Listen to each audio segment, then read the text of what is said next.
En consultation d'ophtalmologie, on retrouve infiniment plus de chalazions par rapport à l'orgelet qui, on le rappelle, est une absédation d'un follicule pilaire, souvent par Staphylococcus aureus, là où le chalazion est un enquistement de la glande de Mébomus. Le premier signe qui pour moi distingue un orgelet d'un chalazion, c'est la douleur. Un orgelet va être très douloureux, on ne peut pas le toucher sans créer une douleur exquise pour le patient, alors qu'un chalazion peut être beaucoup plus facilement manipulé. En pratique, on peut macroscopiquement faire la différence puisque l'orgelet va être centré sur un cil qui peut être purulent, là où le chalazion va être centré sur la glande de Mébomus et donc être plus postérieur au plan des cils.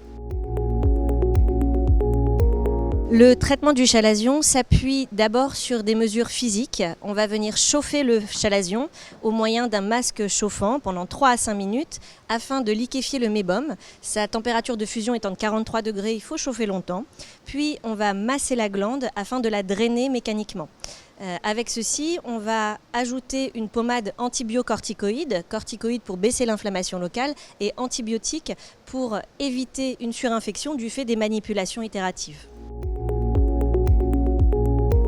Chez l'enfant, la première mesure à prendre pour prévenir les récidives de chalazion est l'examen de la réfraction.